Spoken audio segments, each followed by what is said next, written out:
Hello friends, आज हम लोग सगुण काव्य धारा के अंतर्गत राम भक्ति शाखा को पढ़ेंगे। आइए देखते हैं।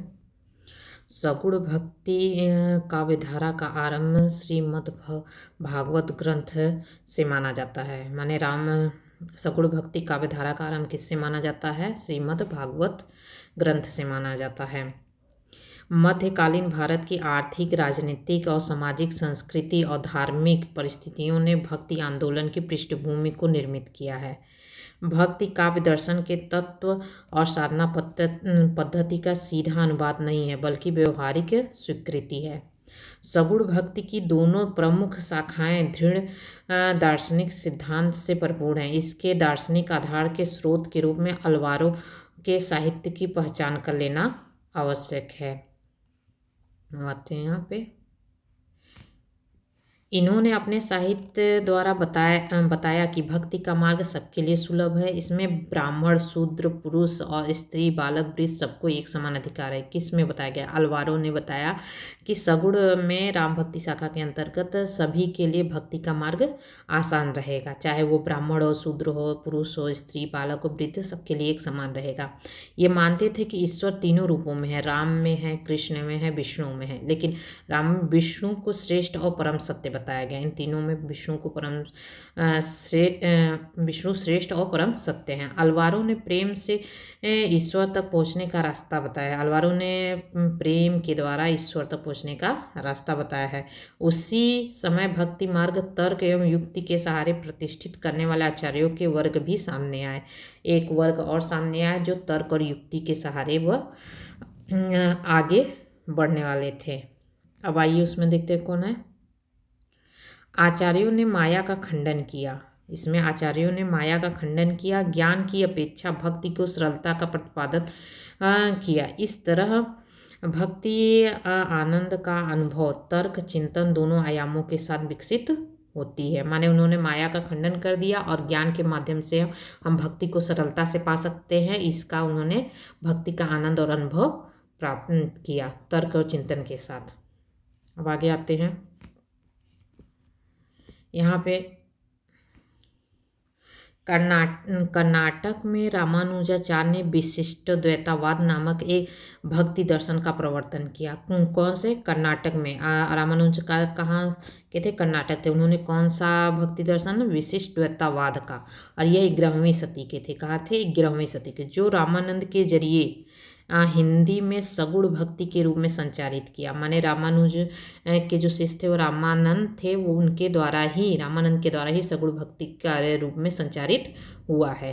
रामानंद ने रामानुज को विशिष्ट द्वैतावाद को थोड़ा परिवर्तन के साथ अपनाकर राम भक्ति को आधार दिया। माने रामानंद ने रामानुज के विशिष्ट द्वैतावाद में जो विशिष्ट द्वैतावाद इनका दर्शन है, तो उसमें थोड़ा सा परिवर्तन करके उन्होंने इसको राम भक्ति का आधार दिया। हिंदी में राम काव्य के प्रवर्तक कौन माने जाते हैं? तो ये मोस्ट इम्पॉर्टेंट है। हिंदी में राम काव्य के प्रवर्तक रामानंद हैं। राम काव्य का उद्भव वाल्मीकि कृत रामायण, आर्ष रामायण से माना जाता है। माने राम काव्य का उद्भव किससे हुआ है? तो उद्भव वाल्मीकि कृत रामायण, आर्ष रामायण से ही माना जाता है। अब तुलसी ने यहाँ पे क्या लिखा है? तुलसीदास ने, नाना भांति राम अवतारा, रामायण सनत कोटि अपारा। नाना प्रकार के राम अवतार हैं और रामायण से ही हमारी कोटि अपार होती है। अर्थात राम काव्य का उद्भव वाल्मीकि रामायण से हुआ है। राम काव्य का उद्भव वाल्मीकि रामायण से हुआ है, परंतु राम कथा विविध भाषा, विविध धर्मों के लोगों ने विविध ढंग से लिखा है। अब आते हैं राम काव्य का परिवर्तन हिंदी में कैसे हुआ। रामानंद के शिष्यों में राम के निर्गुण, निराकार, सगुण, साकार रूप के उपासना के आधार पर राम भक्ति को दो पृथक भावधाराओं के रूप में निर्मित प्रवृत्त किया गया है। किसमें? निर्गुण में, सगुण में के रूप में उपासना के आधार पर राम भक्ति को दो काव्य धाराओं में निर्गुण किया गया है। यहाँ पे कबीरदास जी कहते हैं कि दशरथ सुत तिहु लोक बखाना, राम नाम का मरम नाना। ये क्वेश्चन आया ये पंक्ति आई हुई है कि ये किसने कहा है कि दशरथ सुत त्यू लोक बखाना, राम नाम का मरम नाना, तो ये कबीरदास जी का है। और राम के सगुण साकार रूप को प्रबल और पक्षधर देते हुए तुलसीदास ने कहा कि मंगल भवन अमंगलहारी द्रवौथ से दशरथ अजर बिहारी। ये इसको किसने कहा? तुलसीदास ने कहा। तो ये भी क्वेश्चन में आ चुके हैं। अब आते हैं आगे। फिर यहाँ पे तुलसीदास जी एक और बताते हैं, उनका क्या, जे ही इमि गवाही वेद बुध जाहि धरहि मुनि ध्यान, सोई दशरथ सुत भगत हित कौशलपति भगवान। ये किसने कहा था? तुलसीदास ने। तुलसीदास के पूर्व राम भक्त कवियों में विष्णुदास का नाम उल्लेख आता है, माने तुलसीदास के पहले भी विष्णुदास ने राम भक्त कवियों में पहले आते हैं। नागरी प्रचारित सभा के विभिन्न रिपोर्ट के खोज रिपोर्ट में विष्णुदास द्वारा लिखे गए 5 ग्रंथ उल्लेख मिलता है। कौन कौन सा? महाभारत कथा, रुक्मणी मंगल, स्वर्गारोहण पर्व और स्नेह लीला। और ये 5 ग्रंथ किसके हैं? विष्णुदास जी के। तो इसमें से रुक्मणी मंगल बहुत ही इम्पोर्टेंट है, फिर स्नेह लीला और स्वर्गारोहण ये ज़्यादा इम्पोर्टेंट है, आपके क्वेश्चन में आते हैं। अब आते हैं नागरी प्रचारित सभा के 1941 से 43 ईस्वी के विवरण में वाल्मीकि रामायण के हिंदी रूपांतरणकर्ता के रूप में विष्णुदास जी मिलते हैं। किसके रूपांतरणकर्ता में? हिंदी में, क्योंकि हिंदी में इन्होंने रामायण का रूपांतरण किया। और किसके खोज के अनुसार से? नागरी प्रचारित सभा के। अब आते हैं यहाँ पे ईश्वरदास का भरत मिलाप और अंगद पैज भी राम काव्य ब्रह्मा की प्रमुख रचनाएं हैं। भरत मिलाप में भी राम काव्य है और अंगद पैज में भी। रामावत संप्रदाय के संस्थापक रामावत संप्रदाय के संस्थापक कौन है? रामानंद है। हिंदी में राम काव्य की परंपरा का प्रथम पुरस्कर्ता माने जाते हैं। हिंदी में राम काव्य की परंपरा का प्रथम पुरस्कर्ता कौन माना जाता है? तो रामानंद माने जाते हैं। रामानंद पर योग का भी प्रभाव था, इसलिए उन्हें बैरागी शाखा खड़ा करने वाला कहा जाता था। फलस्वरूप इस संप्रदाय के लोग बैरागी नाम से भी प्रसिद्ध थे। जो रामानंद का रामावत संप्रदाय है उनको बैरागी संप्रदाय के नाम से भी जाना जाता है। अब आते हैं यहाँ पे रामानंद के बारे में डिटेल थोड़ा सा पढ़ते हैं। यह भक्ति को दक्षिण से उत्तर लाए थे। कौन? रामानंद भक्ति को दक्षिण से उत्तर लाए थे। तो कवि ने कहा कि भक्ति द्राविड़ उपजी लाए रामानंद, प्रकट कियो कवि ने 7 दीप 9 खंड। हिंदी में राम भक्ति के पुरस्कर्ता रामानंद को माना जाता है। अभी हम लोग ऊपर ने पढ़ा है कि हिंदी में राम भक्ति पुरस्कर्ता किसे माना जाता है? रामानंद को। लेकिन आचार्य शुक्ल ने रामानंद को हिंदी राम भक्ति का पहला कवि माना है। लेकिन शुक्ल ने क्या माना है?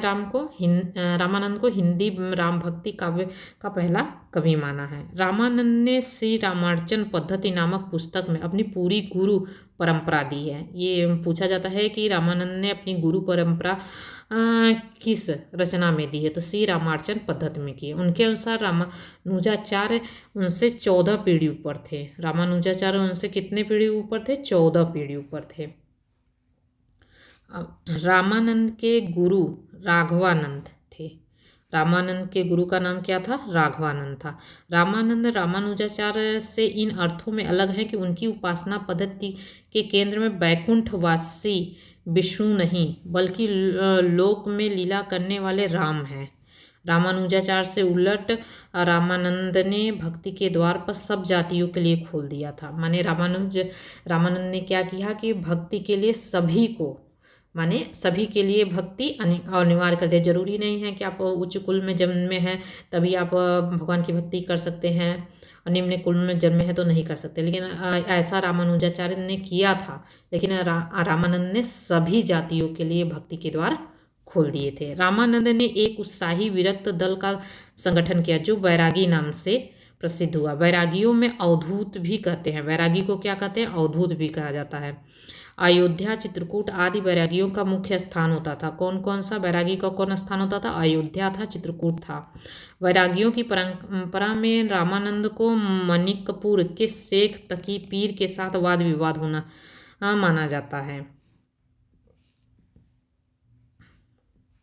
रामानंद सिकंदर लोदी के समय में वर्तमान थे। रामानंद किसके समय में थे? तो सिकंदर लोदी, इसी में कबीर भी सिकंदर लोदी के समय में थे। शेख तकी को सिकंदर लोदी का पीर माना जाता था। शेख तकी सिकंदर लोदी के पीर अर्थात गुरु थे। सिकंदर लोदी के गुरु कौन थे? तो शेख तकी थे। वैरागी संप्रदाय को रामावत व रामानंद संप्रदाय से भी जाना जाता है। यहाँ पे देखिए दिया है ना, वैरागी संप्रदाय को रामावत और रामानंद संप्रदाय से भी जाना जाता है। रामानंद संप्रदाय की गद्दी गलता था अजमेर राजस्थान में अनंतानंद के शिष्य कृष्णदास पहरी ने स्थापित किया था। गलता में रामानंद के गद्दी को किसने स्थापित किया था? तो कृष्णदास पहरी ने किया था। और अपने महत्व के कारण इसे उत्तर का तोताद्री कहा जाता है। गलता को क्या कहा जाता है?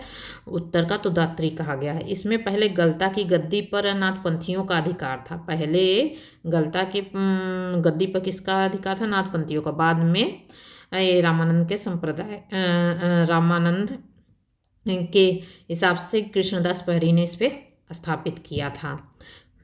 हम आगे आते हैं। पहरी की शिष्य परंपरा में अग्रदास व कीलदास महत्वपूर्ण है। माने कृष्णदास पहरी के शिष्य कौन कौन थे? अग्रदास और कीलदास, जो कि मोस्ट इम्पॉर्टेंट थे। फिर कृष्णदास पहरी की शिष्य परंपरा में योग साधना का भी समावेश हुआ था।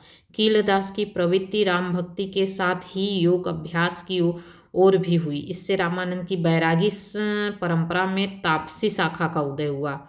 इससे रामानंद की बैरागी शाखा में तापसी शाखा का उदय हुआ। कीलदास के बाद तपसी शाखा को कीलदास के शिष्य द्वारका दास ने पल्लवित किया। पहले तो तपसी शाखा का उदय किसने किया था? तो कीलदास ने किया था। फिर उसके बाद उनके शिष्य द्वारका दास ने इसको आगे बढ़ाया, तपसी शाखा को। अब आते हैं यहाँ पे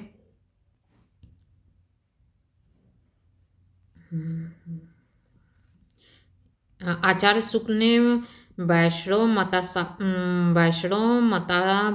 भास्कर और श्री रामार्चन पद्धति दोनों संस्कृत को ही रामानंद की प्रमाणिक रचनाएं मानते हैं। माने शुक्ल ने सिर्फ इनके रामानंद के दो ही रचना माने हैं, एक वैष्णव मता भास्कर और दूसरा एक रामार्चन पद्धति, श्री रामार्चन पद्धति। ये दोनों संस्कृत में हैं। साथ ही हिंदी के 2-3 विनय व स्तुति के पदों का उनका माना है। अब वैष्णव मताब्ज भास्कर में रामानंद के शिष्य, इस रचना में रामानंद के शिष्य सुरानंद ने 9 प्रश्न किए थे। किसने किए थे? 9 प्रश्न किए थे, जिनके उत्तर में रामात्रक मंत्र की विस्तृत व्याख्या हुई और तत्वोपदेश, अहिंसा का महत्व, प्रपत्ति, वैष्णव की दिनचर्या और षोडश प्रचार पूजन इत्यादि के विषय हैं। माने वैष्णव मता शब्द भास्कर में किसने 9 प्रश्न किए थे? सुरसुरानंद ने। और सुरसुरानंद कौन थे? ये रामानंद के शिष्य थे। रामानंद ध्यान के लिए सीता व लक्ष्मण सहित रामचंद्र जी को भी स्वीकृत करते थे। और जहाँ सीता जी प्रकृति स्थानीय और लक्ष्मण जीव स्थानीय और भगवान राम ईश्वर तत्व के द्योतक थे। अब आते हैं रामानंद की पंक्तियों पे। इनकी पंक्तियाँ: आरती कीजे हनुमान लला की, दुष्ट दलन रघुनाथ कला की, जाकै बल भरते मही कापय, रोग सोग जाकी सीमा न चापय। ये पहला हो गया। दूसरा है इनकी पंक्ति: जय हनुमान ज्ञान गुण सागर, जय कपीस तिहु लोक उजागर। और तीसरा है: विकट कटक रे भाई, काया चढ़ा न जाई, जहाँ नाद बिंदु का हाथी, सदगुरु ले चले हाथी। ये योग चिंतामणि से है की रचना। जात पात पूछे नहीं कोई, हरि को भजे हरि का होई। ये मोस्ट इम्पॉर्टेंट है भैया, ये भी मोस्ट इम्पॉर्टेंट है पहली पंक्ति। ये दोनों पंक्तियाँ काफ़ी आ चुकी हैं। अब आते हैं तुलसीदास पे। राम काव्य के सबसे प्रसिद्ध कवि तुलसीदास जी का। तुलसीदास जी का जन्म 1532 ईस्वी में बांदा के राजापुर में हुआ था। मृत्यु 1623 में हुआ है। तुलसी की मृत्यु के संबंध में यह दोहा प्रसिद्ध है: संवत 1680 गंग के तीर, श्रावण शुक्ला सप्तमी, तुलसी तज्यो शरीर। 1680 में, संवत 1680 में 80 गंगा के 80 घाट माने गंगा के किनारे श्रवण शुक्ल सप्तमी को तुलसी जी ने अपना शरीर छोड़ दिया था।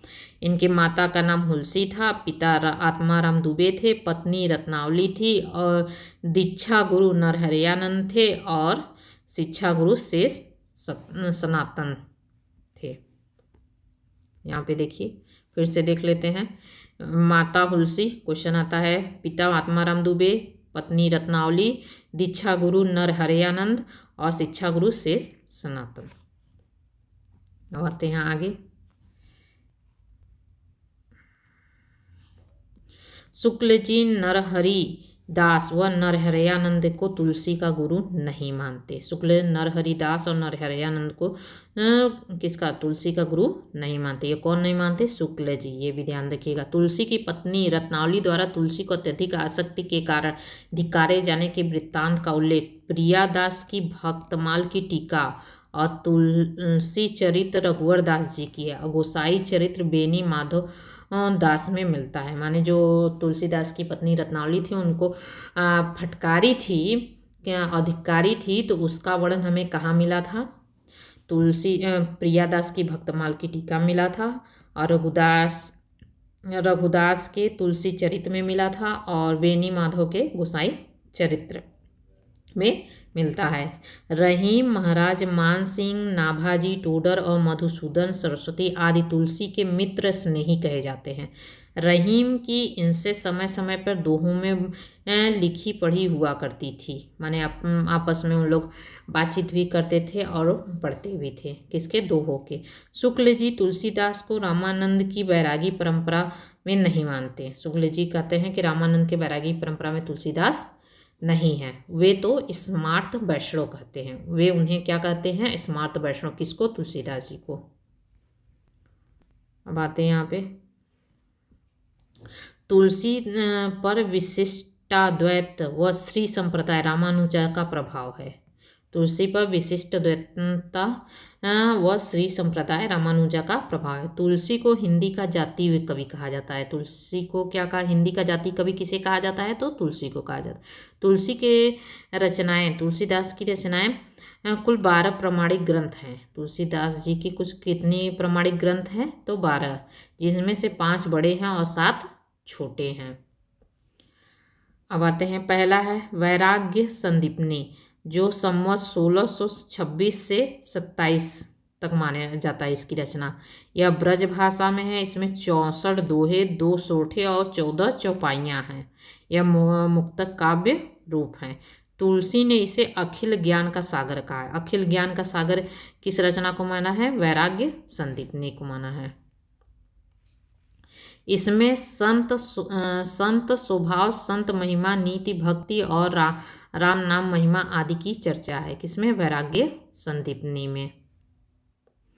अब आते हैं यहाँ पे रामाज्ञा प्रश्न, जो संवत 1627 से 28 तक इसकी रचना मानी जाती। भाषा इसमें अवधी है और छंद दोहा है और काव्य मुक्तक काव्य है। इसे राम सलाका या दोहावली रामायण भी कहते हैं। किसको? रामाज्ञा प्रश्न को राम सलाका या दोहावली रामायण भी कहते हैं। इसमें शुभ अशुभ का विचार किया गया है। रामाज्ञा प्रश्न में किसका विचार किया गया? शुभ अशुभ। इसे ज्योतिष ग्रंथ भी कहा जाता है। रामाज्ञा वाल्मीकि रामायण से प्रभावित इस रचना में 7 सर्गों में राम कथा है। कितने सर्गों में? 7 सर्गों में। प्रत्येक सर्ग में 7 कोष्टक और प्रत्येक कोष्टक में 7 दोहे हैं। ये ध्यान रखिएगा। इसमें 7 सर्ग हैं रामाज्ञा प्रश्न में और 7 सर्ग के 7 कोष्टक हैं और 7 कोष्टक में 7 दोहे भी हैं। अब आते हैं नेक्स्ट, हमारा थर्ड वाला है रामलला नहछू, जो इसका संवत है, इस रचना काल का संवत है 1628 से 29 तक का इसका समय है रामलला नहछू का। भाषा अवधी है और इसमें छंद ये सोहर है, 20 सोहर है। काव्य प्रबंध है। इसमें राम विवाह के यज्ञोपवीत संस्कार के समय नहछू का वर्णन है, माने उनके नाखूनों का वर्णन है। तुलसी का सिंगारिक व रसिक पक्ष प्रकट हुआ है। किसमें? तुलसी का सिंगारिक और रसिक पक्ष किसमें? रामलला नहछू में। अब आते हैं जानकी मंगल, इसका समय क्या है रचना का? संवत 1629 से 30 तक। जानकी मंगल का समय काल क्या है? 1629 से 30 तक। यह भाषा इसकी अवधि है, छंद सोहर है, जिसमें 216 सोहर है। काव्य प्रबंध, इसमें राम सीता के विवाह का वर्णन है। जानकी मंगल में राम सीता के विवाह का वर्णन है। इसका आधार वाल्मीकि रामायण, इसका आधार क्या है? वाल्मीकि रामायण है। अब आते हैं 5वें पे, ये सबसे ज़्यादा बड़ा है, रामचरितमानस, मोस्ट इम्पॉर्टेंट है रामचरितमानस। इसका समय है 1631, संवत 1631। और अवधी भाषा में है, दोहा चौपाई में लिखा है। 1074 कड़वक है इसमें। यह काव्य क्या है? प्रबंध है। 7 कांडों में राम कथा का वर्णन है। रामचरित में 7 कांडों में राम कथा का वर्णन है। इसकी रचना तुलसी ने संवत 1631 में चैत्र शुक्ल रामनवमी मंगलवार को आरंभ की थी। इस संदर्भ में यह पंक्ति प्रसिद्ध है। 1631 करहु कथा हरिपद धर सीसा। किसकी रचना है? रामचरित मानस की। अब आते हैं यहाँ पे, देखिए रामचरित मानस को अधिकांश रचना कहाँ हुई है? रामचरित मानस की अधिकांश रचना अयोध्या में हुई है। कुछ अंश विशेषतः से किष्किंधा कांड काशी में रचा गया है। और इस रचना को लिखने में कितना समय लगा? 2 वर्ष 7 माह 26 दिन में पूर्ण हुआ था। रामचरित मानस मोस्ट इम्पॉर्टेंट है। 2 वर्ष 7 माह 26 दिन में पूर्ण किए थे। अब आते हैं मानस में 7 कांडों का क्रम क्या है? इस प्रकार है। 7 कांड कौन कौन से? पहले आते हैं बाल कांड, दूसरा आता है अयोध्या कांड, तीसरा आरण्य कांड, चौथा किष्किंधा कांड, 5वां सुंदर कांड और 6वां लंका कांड और 7वां एकदम लास्ट में उत्तर कांड। ये आपको मिलान के लिए कि कौन पहले आता है कौन बाद में सीक्वेंस लगाने के लिए आता है कि कौन पहले आएगा, अयोध्या कांड आएगा कि आरण्य कांड आएगा। तो मैंने सीक्वेंस में लगाने के लिए आता है। इसको जरूर याद कीजिए। पहले बाल, फिर अयोध्या कांड, फिर अरण्य कांड, किष्किंधा कांड, सुंदर कांड और लंका कांड और उत्तर कांड। अयोध्या कांड को मानस का हृदय स्थल कहा जाता है। अयोध्या कांड को क्या कहा जाता है? मानस का हृदय स्थल कहा जाता है। चित्रकूट सभा अयोध्या कांड में लोक नीति, वेद नीति व राजनीति का समन्वय। शुक्ल ने इसे आध्यात्मिक घटना कहा है। शुक्ल ने क्या किया? इसे आध्यात्मिक घटना। जो चित्रकूट सभा है उसको आध्यात्मिक घटना कहा। किसके अंतर्गत आता है? अयोध्या कांड के अंतर्गत आता है। अब आते हैं यहाँ पे, तुलसी ने मानस को 7 कांडों को 7 सोपान माना है, जो शरीर व आत्मा को शुद्ध करने वाले मानसरोवर के पवित्र जल की ओर ले जाता है। तुलसी ने मानस के 7 कांडों को 7 सोपान माना है, जो हमारे शरीर और आत्मा को शुद्ध करने के लिए मानसरोवर के पवित्र जल के पास ले जाता है। शुक्ल जी ने रामचरित मानस को क्या कहा है? लोक मंगल की साधना अवस्था कहा है। किसने कहा है? तो शुक्ल ने कहा है। मानस में 4 घाटों के माध्यम से 4 संवादों का वर्णन है। तुलसी ने मानस की तुलना सरोवर से की है। तुलसी ने मानस की तुलना किससे की है? ये क्वेश्चन पूछा जा सकता है कि मानस की तुलना किससे की है? सरोवर से की है, जिसके 4 घाट हैं। अब आते हैं आगे, कौन कौन से। पहला राजघाट विशेष जनों के लिए उपलब्ध होता था। इसे हम ज्ञान घाट भी कहते हैं। राजघाट को ज्ञान घाट भी कहा गया है। इसका आशय शिव पार्वती से संवाद, माने ये रामचरित मानस शिव जी ने किसको बताया था? पार्वती को। माने यहाँ पे शिव पार्वती का संवाद है। दूसरा है पनघट। सती नारियों के लिए पनघट का विशेष अर्थ होता है प्रणपूर्ण सती स्त्री, जो पराये पुरुष की छाया भी न स्पर्श करे। और यहाँ पे इसे पनघट को उपासना घाट भी कहा जाता है। उपासना घाट कहा गया। इसका आशय काकभुसुंडी ने गरुड़ का संवाद। यहाँ पे काकभुसुंडी ने किसको सुनाया था रामचरितमानस? तो गरुड़ संवाद, गरुड़ को। अब आते हैं, तीसरा है पंचायती घाट, जिसे जन साधारण के लिए उपलब्ध है। यह पंचायती घाट किसके लिए? जन साधारण के लिए। इसे कर्म घाट भी कहा जाता है पंचायती को।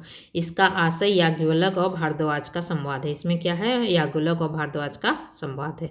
चौथा है गौ घाट। यह दीनहीन सबके लिए उपलब्ध है। इसे दैन्य घाट या प्रपत्ति घाट भी कहा गया है। इसका आशय तुलसी सकल मानस संवाद है। इसका आशय क्या है? तुलसी सकल मानस संवाद। मानस के 4 घाट और 4 संवादों में 4 कल्प की राम कथा है। हर घाट के माध्यम से राम को प्राप्त किया जाता है। माने भले 4 घाट और 4 संवाद बताए गए, लेकिन इसके बारे में हमें राम भगवान के बारे में हमें जानकारी मिलती है। हर घाट में हमें राम के बारे में जानकारी प्राप्त मिलती है। यहाँ पे देखिए, मानस में सीता त्याग और शंभुक वध प्रसंग नहीं मिलता है। ये बिल्कुल नहीं मिलता।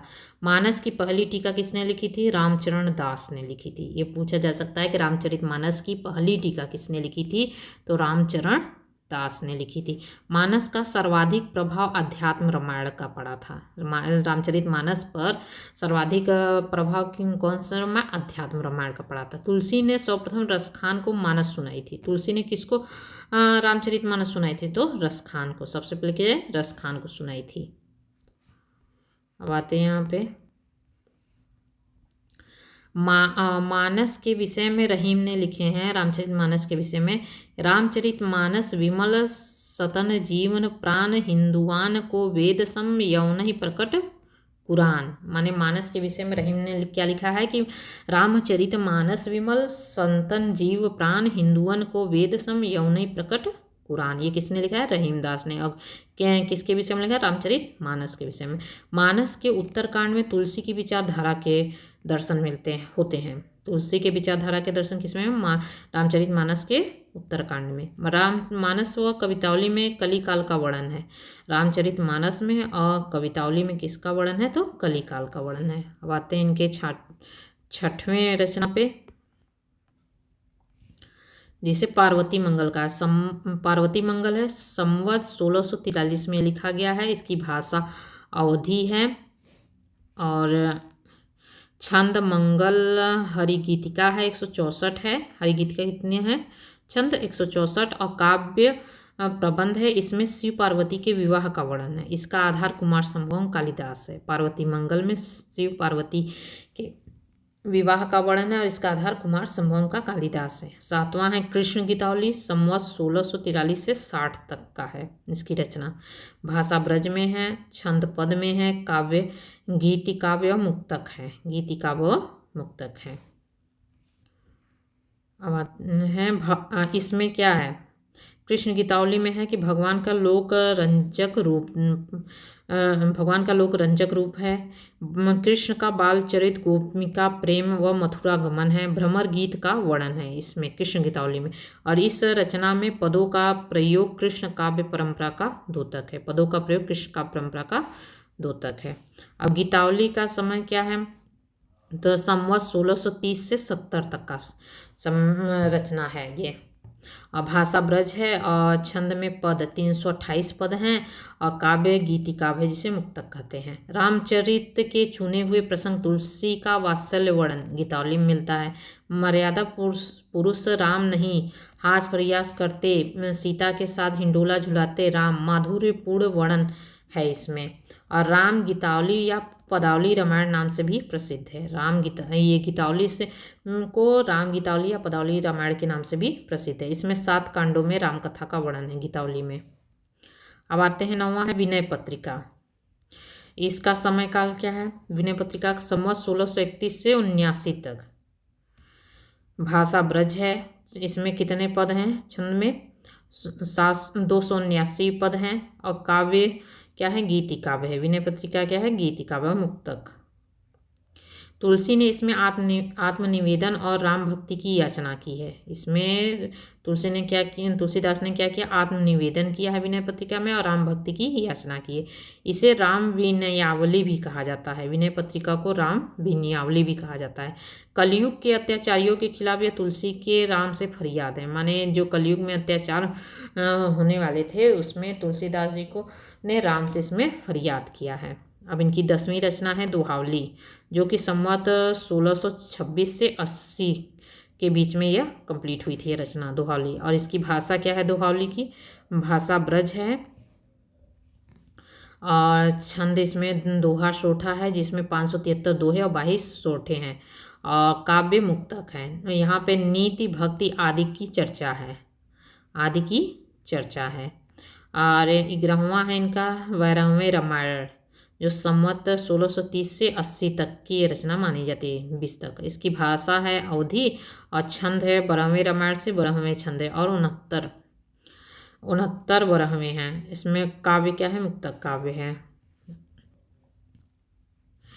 12वें छंद में उत्तरकांड में कवितावली की तरह राम विषयक व अन्य देवी देवता विषयक 12वें है। मंगलाचरण नहीं है तथा 7 सर्ग हैं। इसमें कितने सर्ग हैं? 7 सर्ग है। रहीम के 12वें नायिका भेद से प्रभावित है। ये 12वें रामायण जो है यह रहीम के 12वें नायिका भेद से प्रभावित है। अब इनकी 12वीं रचना कौन है? कवितावली है, जिसे हनुमान बाहु भी है। दोनों है, कवितावली और हनुमान बाहु का समय क्या है, 1631 से 80 के बीच में लिखा गया। यह ब्रज भाषा में है। छंद कवित है। छप्पय कितने हैं, 325 छप्पय हैं। और काव्य मुक्तक काव्य है। 7 कांडों में राम कथा तथा उत्तराखंड में काशी की महामारी का वर्णन है। कवितावली में क्या है, यह कवितावली 7 कांडों में है। राम के बारे में 7 कांडों की कथा है, लेकिन इसमें वर्णन किसका है, उत्तराखंड में काशी की महामारी का वर्णन है। हनुमान बाहुक इसी का भाग मानी जाती है। हनुमान बाहुक इसी का भाग मानी जाती है। किसकी, कवितावली की।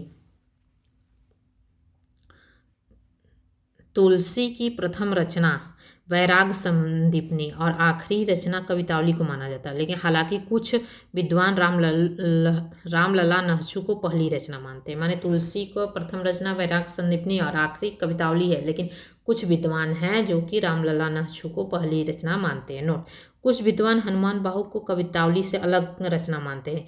इस आधार पर तुलसी की अंतिम रचना क्या, हनुमान बाहु मानी जाती है। लेकिन जब अलग मानेंगे कवितावली से हनुमान बाहु को, तो भाई हनुमान बाहु सबसे लास्ट वाली रचना होगी तुलसीदास जी की। और हनुमान बाहुक की रचना तुलसी ने अपने बाहु रोग से मुक्ति के लिए लिखी थी। बाहु रोग की मुक्ति के लिए लिखी थी। यह क्वेश्चन आया है, मोस्ट इम्पॉर्टेंट है। अब आते हैं यहाँ पे, रामलला नहशु, जानकी मंगल, पार्वती मंगल तीनों मंगल ग्रंथ हैं। रामलला नहशु, जानकी मंगल और पार्वती मंगल तीनों मंगल ग्रंथ। ये रचनाएं मांगलिक अवसरों पे गाए जाने वाली हैं। मांगलिक अवसरों पे तुलसीदास जी की कौन सी रचनाएं गाए जाने हैं, रामलला नहशु है, जानकी मंगल है, पार्वती मंगल है। ये 3 मंगल ग्रंथ है। वैराग्य संदीपनी, रामलला नहशु, जानकी मंगल, पार्वती मंगल और ब्रह्मे रामायण, इन लघु कृतियों को पंचरत्न कहा जाता है। अब ये क्वेश्चन पूछा जा सकता है, पंचरत्न माने तुलसीदास जी के पंचरत्न जो हैं वो रचना कौन कौन सी है, तो वैराग्य संदीपनी है, रामलला नहशु है, जानकी मंगल है, पार्वती मंगल है, ब्रह्मे रामायण है। अब आगे आते हैं, अंग्रेजी भाषा वैज्ञानिक बीम्स ने तुलसी की भाषा को क्या कहा, पुरानी बैसवाड़ी कहा है। क्या कहा है, पुरानी बैसवाड़ी कहा। किसने कहा है, बीम्स ने कहा। ये कौन से भाषा वैज्ञानिक थे, अंग्रेजी भाषा वैज्ञानिक थे। अब आते हैं, तुलसी के विषय में विद्वानों के क्या कथन है। नाभादास ने तुलसीदास को क्या कहा, कलिकाल का वाल्मीकि का। ये पूरे जो कथन है ये बहुत ही मोस्ट इम्पॉर्टेंट है। ये कथन, एक मिनट, ये पूरे कथन मोस्ट है। नाभादास ने तुलसीदास जी को क्या कहा, कलिकाल का वाल्मीकि कहा। स्मिथ ने मुगल काल का सबसे महान व्यक्ति बोला। किसने कहा, तुलसीदास जी को स्मिथ ने मुगल काल का सबसे महान व्यक्ति कहा। ग्रेसन ने बुद्ध देव के बाद सबसे बड़ा लोकनायक कौन है, तुलसीदास जी हैं। किसने कहा, ग्रेसन ने कहा। ये शॉर्ट में लिखे हैं, वैसे तो इसके कथन बहुत बड़े बड़े हैं। जो इम्पॉर्टेंट है बस वही चीज़ आपके लिए रखी गई है, क्योंकि आपके एग्जाम 1 से 1.5 महीने के बाद होने वाले हैं, तो इसलिए पूरा फोकस इस पे लगाइएगा। अब आगे आते हैं, मधुसूदन सरस्वती ने क्या कहा है, आनंद कान्य कश्चिज जगमह तुलसी तरु कविता मंजरी यस्य राम भ्रमर भूषिता। ये किसने कहा था, तो मधुसूदन सरस्वती ने कहा था। और रामचंद्र शुक्ल क्या कहते हैं, इनकी वाणी की पहुँच मनुष्य के सारे भाव वो व्यवहारों तक है। माने इनकी वाणी की जो पहुँच है वो मनुष्य के सारे व्यवहारों तक, भाव तक यह पहुँच जाती है। फिर नेक्स्ट इनका कथन है, तुलसीदास जी उत्तर भारत की समग्र जनता के हृदय मंदिर में पूर्ण प्रतिष्ठा के साथ विराज हुए हैं। माने जो तुलसीदास जी हैं उत्तर भारत के समग्र जनता के विषय में हृदय में मंदिर में पूर्ण प्रेम प्रतिष्ठा के साथ विराज हुए हैं। किसने कहा था, रामचंद्र शुक्ल ने कहा था। और हिंदी काव्य की सब प्रकार की रचना शैली के ऊपर गोस्वामी तुलसीदास ने अपना ऊंचा स्थान प्रतिष्ठित किया है। यह उच्चता और किसी को प्राप्त नहीं है। किसने कहा, रामचंद्र शुक्ल ने कहा। अब हजारी प्रसाद क्या कहते हैं, ये हजारी प्रसाद जी को देखते हैं। हजारी प्रसाद कहते हैं, भारतवर्ष का लोकनायक वही हो सकता है जो समन्वय करने का अपार धैर्य लेकर आया हो, वही लोकनायक कहा जा सकता है। ये किसके विषय में कहा गया है, तो ये तुलसीदास जी के विषय में कहा गया है। और किसने कहा है, वह हजारी प्रसाद द्विवेदी ने कहा है। तुलसी का सारा काव्य समन्वय की विराट चेष्टा है, ये भी हजारी प्रसाद ने कहा। रामविलास क्या करते हैं कि ये जाति कवि हैं। तुलसीदास जी क्या हैं, जाति कवि हैं। अब आते हैं, भिखारीदास जी क्या कहते हैं, तुलसी गंग दो भय सुकवियन के सरदार, इनके काव्यन में मिली भाषा प्रकार। इसमें यदि ये आता है तो ये काफ़ी लोग इसको गलत करते हैं कि तुलसी का नाम देख लेते हैं तो तुलसी इसमें ये जी ऑब्जेक्टिव क्वेश्चन में उसमें आंसर में तुलसी है तो खटाक से तुलसी का नाम करते हैं या फिर गंग का। लेकिन ये किसने कहा है तुलसी के विषय में, तो ये भिखारी दास ने कहा है। मेरा आंसर क्या होगा, भिखारी दास। तुलसी और गंग दोनों लोग खड़े हुए सुकवियन के सरदार हैं। इनके काव्य में मिली भाषा विविध प्रकार। और अयोध्या सिंह हरियोपाध्याय क्या कहते हैं, अयोध्या सिंह उपाध्याय हरियोद क्या कहते हैं, कविता करके तुलसी न लसे, कविता पा लसी तुलसी की कला। ये अयोध्या सिंह उपाध्याय हरियोद ने कहा है। अब लाला भगवान दीन और बच्चन सिंह ने क्या कहा, तुलसी को रूपकों का बादशाह कहा है, रूपकों का बादशाह कहा है। ये भी आ चुके हैं क्वेश्चन। रामचंद्र शुक्ल ने अनुप्रास का बादशाह कहा है, लेकिन भगवान दीन और बच्चन ने रूपकों का बादशाह कहा। और डॉक्टर उदय भानु सिंह ने इसने उत्प्रेक्षाओं का बादशाह कहा है। क्या कहा है, उत्प्रेक्षाओं का बादशाह कहा है। आते हैं दोहावली की पंक्तियाँ। दोहावली में कौन कौन सी पंक्तियाँ मोस्ट इंपॉर्टेंट है। ही निर्गुण नयन ही सगुण रसना राम सुनाम मनहु परट संपुट लसत तुलसी ललित ललाम। ये दोहावली की पंक्ति है। नेक्स्ट आते हैं, एक भरोसे एक बल एक आस विश्वास एक राम घन श्याम हित चातक तुलसी दास। फिर नेक्स्ट है, साखी शब्दी दोहरा कहीं कहीं उपखान भगति निरूपहि भगत कलि निंदहि वेद पुराण। नेक्स्ट है, का संस्कृति प्रेम चाहिए साचू का जुआवे का मारी का लय करे काचू। इसका कविता लिखा, कि तो ही लागे राम प्रिय की तू राम प्रिय होई दुई मह रुचय जो सुगम होई की बे तुलसी तो ही। अब आती है कवितावलियों की पंक्ति।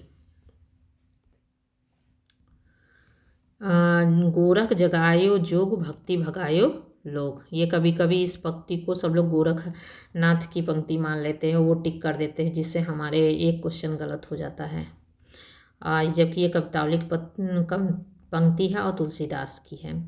धूत कहो अवधूत कहो रजपूत कहो जुलाहा कहो को काहू की बेटी सो बेटा न ब्याहो काहू की जाति बिगाड़े न सो तुलसी सर नाम गुलामो है राम को जाको रुचय सो कहे कछु ओ मांगी के खैबो मसीत को सोइबो लेबो को न देबे दैबे को दो। ये किसकी है, कवितावली की रचना पंक्तियां हैं कवितावली में। और देखिए, खेती न किसान को भिखारी को न भीख भली बनिक को बनिज न चाकर को चाकरी जीविका विहीन लोग सीधे मान सोच बस कह एक एकन सी कहाँ जाय का करी। नेक्स्ट है, तनुजन्यो कुटिल कीट ज्यों त्यों मातु पिता तज्यो मातु पिता हूँ। नेक्स्ट है, आगी बढ़वांगी ते बड़ी आगी के पेट आग पेट की आग के आगे आग की अग्नि के आगे पेट की अग्नि सबसे ज़्यादा बड़ी है। अवधेश के द्वारे सकारे गई सुत गोद कै भूपति के लय निकसे। नेक्स्ट है, बाल धी विशाल विकराल ज्वाल जाल मानो लंक लिजबे को काल रसना पसारी है। ये आया हुआ है। झूठा है झूठो सदा जुग संत कहते जे अंतु लहा है। अगला है, मातु पिता जग जाय तज्यो विधि हूँ न लिखी कच्छ भाल भलाई राम को रूप निहारत जानकी कंगन के नख की परछाई। राम के रूप को निहार रही हैं कौन, सीता माता, वो भी अपने कंगन के नगों की परछाई में। विनय पत्रिका से पंक्ति है, अबलो नसानी अब न नसइयो राम कृपा भो निशा सिरानी जागे फिर न डसइयो। नेक्स्ट है, कबहू हो यही रहनी रहगो परुष वचन अति दुसह श्रवण सुनि ते ही पावक न दहागो। अब केसो कहीं न जाए का कही शून्य भीति पर चित्त रंग नहीं तनु बिनु लिखा चितेरे। और नेक्स्ट पंक्ति है, जाके प्रिय न राम वैदेही तजे तजिए ताहि कोटि बैरीसम यद्यपि परम स्नेही। ये कहते हैं कि यह पद तुलसी ने मीरा के पत्र के उत्तर में लिखा था। जाके प्रिय न राम वैदेही तजिए ताहि कोटि बैरीसम यद्यपि परम स्नेही। श्री रामचंद्र कृपालु भजु मन हरण भय भव दारुण है। अब आते हैं रामचरितमानस की पंक्ति। बंदौ गुरुपद पदुम परागा सुरुचि सुबास सरस अनुरागा। ये पहली पंक्ति है। दूसरी है सिया राम मैं सब जग जानी करऊँ प्रणाम जोरी जुग पानी। ते ही अवसर एक तापस आवा तेज पुंज लघु बयस सुहावा। तापस के रूप में स्वयं तुलसीदास के प्रवेश के रूप में है।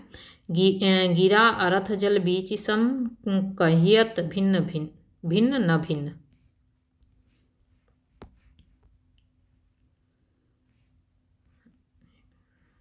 अब आगे है मैं पुनि निज गुरु सन सुनि कथा सो सूकर खेत।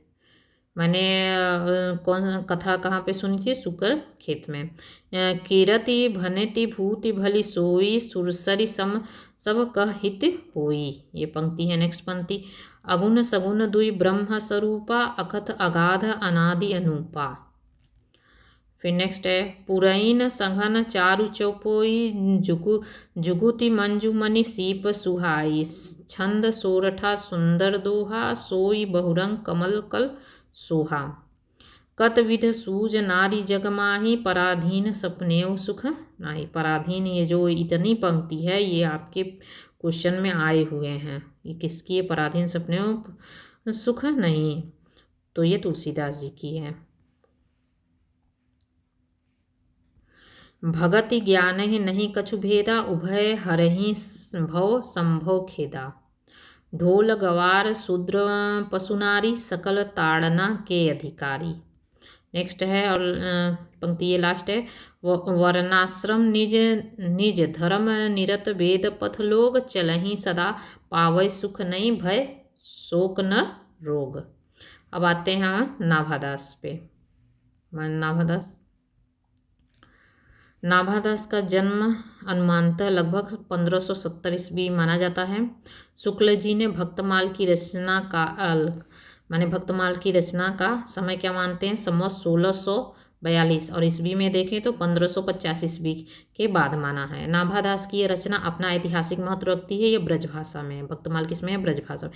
बच्चन सिंह ने आचार्य शुक्ल के मतों का सतर्क खंडन करते हुए भक्तमाल की रचना संवत 1686 और ईस्वी में देखें तो 1629 ईस्वी के आसपास माना है। किसने? बच्चन सिंह ने। लेकिन शुक्ल ने क्या माना है? संवत 1642 मांगा है और बच्चन सिंह ने संवत 1686 माना है। अब आगे आते हैं। नाभादास के गुरु कौन थे? अग्रदास थे। नाभादास के गुरु कौन थे? अग्रदास थे। पहले रामानंद हुए, रामानंद के शिष्य अनंतादास हुए, अनंतादास के शिष्य कृष्णदास पहरी हुए, कृष्णदास पहरी के अग्रदास हुए और अग्रदास के शिष्य नाभादास हुए। भक्तमाल में 200 भक्तों का चरित्र है और 316 छप्पय वर्णित है। ये क्वेश्चन पूछा जाता है कि भक्तमाल में कितने भक्तों का चरित्र वर्णन है? तो 200। इसमें कितने छप्पय है? 316 छप्पय हैं। नाभादास तुलसी के समकालीन थे तथा तुलसी के बाद इनकी मृत्यु हुई थी। माने तुलसीदास जी की मृत्यु पहले हो गई थी और नाभादास की मृत्यु बाद हुई थी, इसलिए इन्हें तुलसी के समकालीन माना जाता है। हिंदी में भक्तमाल परंपरा का श्रेय इन्हीं से ही आता है। हिंदी में भक्तमाल परंपरा का श्रेय किससे आता है? नाभादास से आता है। बातें आगे। प्रियादास ने सन 1712 संवत 1769 में रसबोधनी शीर्षक से भक्तमाल की टीका ब्रजभाषा में कवि सवैया शैली में लिखी है। सन 1712 में और संवत 1769 में रसबोधनी शीर्षक से प्रियादास ने रसबोधनी शीर्षक से भक्तमाल की टीका ब्रजभाषा में और कवि सवैया में लिखी है। भक्तमाल में भक्तों का परिचय है, रचना शैली है, काव्य कला है, उपासना पद्धति, विशिष्टा आदि को एक ही छप्पय में समाज शैली का प्रयोग कर सम्मिलित किया गया है। नाभादास की अष्टयाम पर अग्रदास की अष्टयाम रामाष्टयाम का प्रभाव है। नाभादास के अष्टयाम पर किसका प्रभाव है? तो अग्रदास की अष्टयाम और रामाष्टयाम का प्रभाव है। पहले इनकी रचना है भक्तमाल है, जो 1585 में लिखी गई। इसमें 200 भक्तों का वर्णन है, 56 छंद व समाज शैली में लिखित है। और दूसरा है अष्टयाम गद्य में। इसके बारे में देखते हैं। यह ब्रज भाषा गद्य में है। राम और सीता के 8 पहरों का वर्णन है। यह मने नाभादास जी के अष्टयाम में ब्रज भाषा में है, लेकिन इसमें राम और सीता के 8 पहर का वर्णन किया गया। अब आते हैं किसके बारे में पढ़ेंगे हम लोग? केशव दास के बारे में। इनका जन्म 1555 ईस्वी में बुंदेलखंड के ओरछा में हुआ था। मृत्यु 1617 ईस्वी में दतिया नामक स्थान पर हुआ था। किसका? केशवदास जी का। ये ओरछा नरेश महाराज राम के भाई इंद्रजीत सिंह के राज्याश्रित कवि थे। इंद्रजीत, ओरछा नरेश महाराज राम के भाई इंद्रजीत सिंह के आश्रित राज्याश्रित कवि थे। किसो कौन? केशवदास। केशव निम्बार्क संप्रदाय में दीक्षित थे। ये मोस्ट पॉइंट है कि केशवदास किस संप्रदाय में दीक्षित थे? तो निम्बार्क संप्रदाय में। और इनका उपनाम क्या था? वेदांती मिश्र। ये क्वेश्चन आया हुआ है, मोस्ट इम्पॉर्टेंट है कि इनका उपनाम क्या है? वेदांती मिश्र। इन्हें रीतिकाल का प्रवर्तक माना जाता है। किसे? केशवदास को। अब आते हैं यहाँ पे देखिए, मूल गोसाई चरित वेणी माधव के अनुसार तुलसी ने केशव को प्रकृत कवि कहा है। किस कौन सी रचना के अनुसार? मूल गोसाई चरित जो वेणी माधव का है, उसके अनुसार तुलसी ने केशव को क्या कहा है? प्राकृत का कवि कहा था। इस लांछन से मुक्ति होने तथा रामचरितमानस की प्रतिस्पर्धा में केशव ने रामचंद्रिका की रचना एक रात में कर दी थी। किसकी प्रतिस्पर्धा में रामचंद्रिका की रचना एक रात में की थी? तो वह रामचरितमानस। और किसने किया था? केशवदास ने किया था। ये क्वेश्चन पूछा जाता है। शुक्ल जी ने इन्हें कठिन काव्य का प्रेत कहा है। किसको? केशवदास को। किसने कहा? शुक्ल ने कहा। ये भी क्वेश्चन पूछा गया, इंपॉर्टेंट है। कठिन काव्य का प्रेत। पीताम्बर दत्त बर्थवाल ने रामचंद्रिका को क्या कहा है? फुटकल कवित्तों का संग्रह कहा है। ये भी पूछा गया है, मोस्ट इम्पॉर्टेंट है कि रामचंद्रिका को फुटकर कवित्तों का संग्रह किसने कहा है? तो पीताम्बर दत्त बर्थवाल ने कहा है। रामस्वरूप चतुर्वेदी ने छंदों का अजायब घर कहा है। क्या कहा है? छंदों का अजायब घर। किसको? रामचंद्रिका को कहा है। अब आते हैं, विजयपाल सिंह ने केशव को कोट का कवि कहा है। किसका? कोट का कवि। किसने कहा? विजयपाल से। और रामचंद्र शुक्ल ने इसके 7 ग्रंथों को प्रमाणिक माना है। किसके? केशवदास के 7 ही ग्रंथ को प्रमाणिक माने हैं। पहला रसिक प्रिया है, जो 1591 ईस्वी में लिखा गया है, जो रीतिपरक ग्रंथ है। और दूसरा है कवि प्रिया, 1601 में लिखा गया है। तीसरा है रामचंद्रिका, 1601 प्रबंध काव्य है। इसमें 39 प्रकाशों में ये विभाजित महाकाव्य है। 1601 में है। रतन बावनी 1607 में प्रशस्ति परक रचना है। प्रशस्ति माने प्रशंसा, राजा की प्रशंसा के परक रचना है रतन बावनी में। अब आता है वीर सिंह देवचरित। ये 1607 में प्रबंध काव्य है। 1607 ईस्वी का है, प्रबंध काव्य है। विज्ञान गीता 1610 में लिखा गया था। और जहांगीर जस चंद्रिका 1612 ईस्वी में लिखा गया। ये भी प्रशस्ति परक ग्रंथ है। केशवदास की पंक्तियों पर आते हैं। भाषा बोले न जाने हैं जिनके कुल के दास, भाषा कवि भू मंदमति तेहु कुल केशव दास। यद्यपि सुजति सुलक्षण सुबरन सरस सुवृत्त भूषण बिनु विराजिए कविता बनिता मित्र। ये मोस्ट इम्पॉर्टेंट है, ये पंक्ति आ चुकी है। यद्यपि सुजाति सुलक्षणी। अब आते हैं नेक्स्ट पे।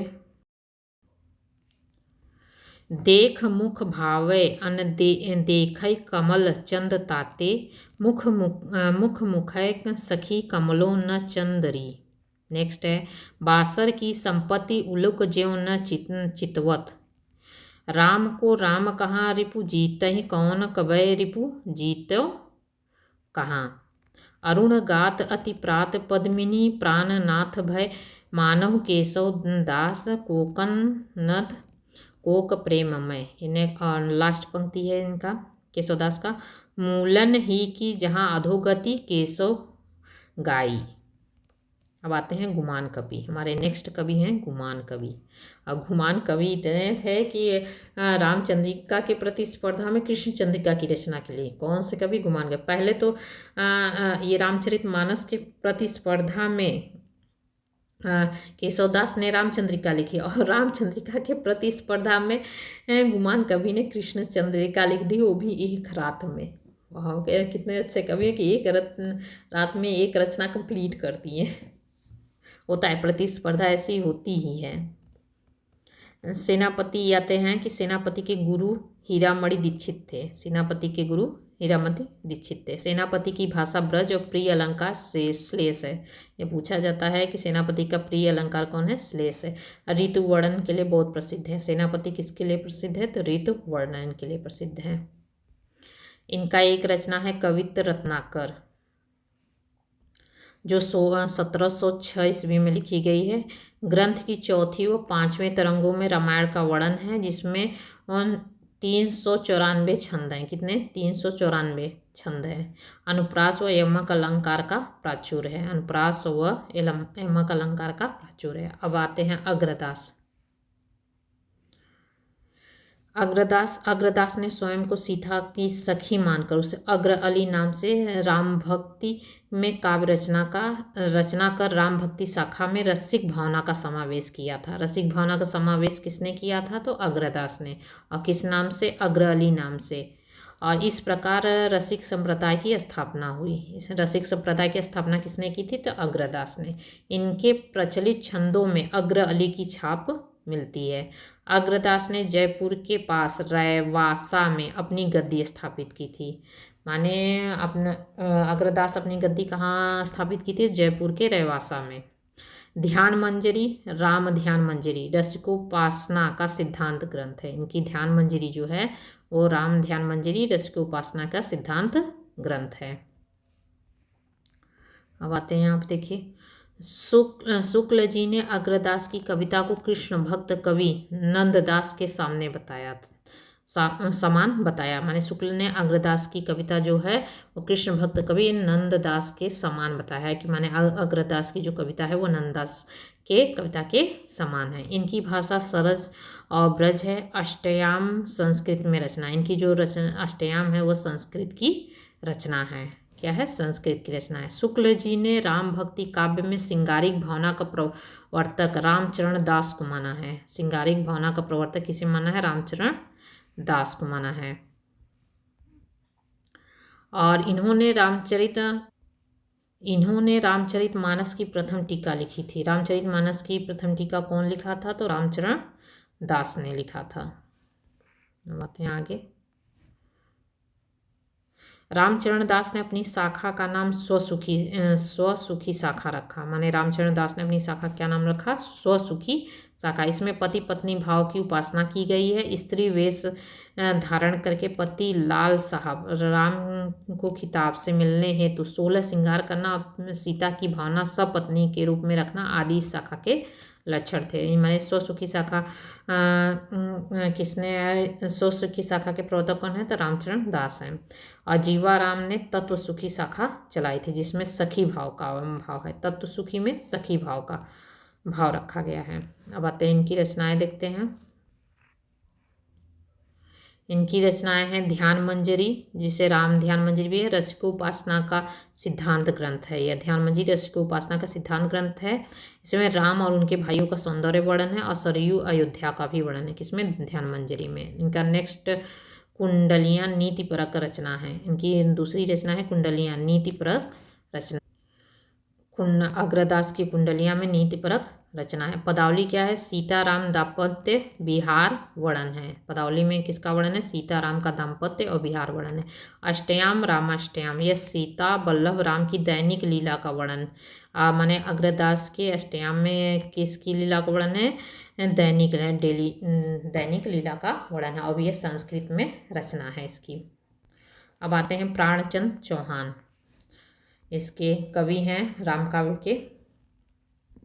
प्राणचंद चौहान की रचना है रामायण महानाटक, जो 1610 ईस्वी में लिखी गई है। ये संवादात्मक प्रबंध काव्य है, दोहा चौपाई शैली में है और संस्कृत के हनुमान नाटक का प्रभाव इस पर है, रामायण महानाटक पर। ये प्राणचंद चौहान की रचना है। और हृदय राम की रचना है हनुमान नाटक, जो 1623 ईस्वी में लिखी गई। हनुमान नाटक इसमें लिखे गए 1623 में लिखे। कहीं कहीं रामगीत शीर्षक से प्रचलित है। ने और सीता स्वयंवर से राज्याभिषेक अभिषेक तक की कथा संवाद शैली में कवि सवैया छंद में वर्णित है। माने सीता के स्वयंवर से लेकर राज्याभिषेक तक की कथा इसमें हनुमान नाटक में मिलता है और संस्कृत के हनुमान नाटक का प्रत्यक्ष प्रभाव है। अब आते हैं नेक्स्ट कवि है माधव दास चरण। तो ये रामय्य 1618 ईस्वी में लिखा था। इनकी दूसरी रचना है अध्यात्म रामायण 1624 ईस्वी में। ये संस्कृत के अध्यात्म रामायण से प्रभावित है। माने इनका ये अध्यात्म रामायण वाला जो रचना है ये पूछा जाता है, माधव दास चरण का है। अब आते हैं लाल दास। लाल दास की रचना है अवध विलास। ये भी क्वेश्चन पूछा गया है, ये मिलान वाले में आता है नेट के। 1643 ईस्वी में है। यह 18 विश्रामों में विभक्त है। दोहा चौपाई शैली में है, भाषा और अवधि में है।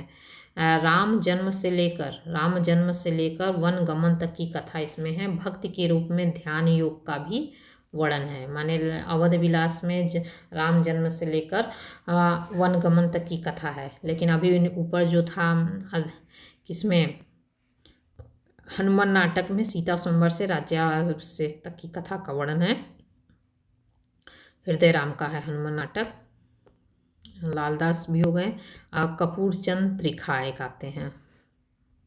इनका एक रामायण लिखे थे, रामायण रचना लिखे थे 1646 ईस्वी में लिखे थे। ये गुरुमुखी लिपि में है, ब्रज भाषा में है और इसमें 145 छंद हैं। अब एक नरहरि बारहट आते हैं। इनकी पौरुषेय रामायण है। इनकी रचना क्या है, पौरुषेय रामायण। ये भी आता है, इनकी रचना के बारे में आता है। इस ज़्यादा डिटेल इनके में नहीं आता, तो इसलिए मैंने थोड़ा थोड़ा दो लाइन इसके बारे में बस लिखा है इनकी रचना के बारे में। वाल्मीकि रामायण का आधार माना जाता है पौरुषेय रामायण। और आशु ग्रंथ जैसी रचना शैली है इसमें। भाषा राजस्थानी और ब्रज मिश्रित अवधि है। और नेक्स्ट कवि हैं रामप्रिया शरण दास। रामप्रिया शरण दास, इनकी रचना जो है सीतायन है, 1703 ईस्वी में है। ये भी आता है, मोस्ट इम्पॉर्टेंट है, बस रचनाएं पूछी जाती है यहाँ से।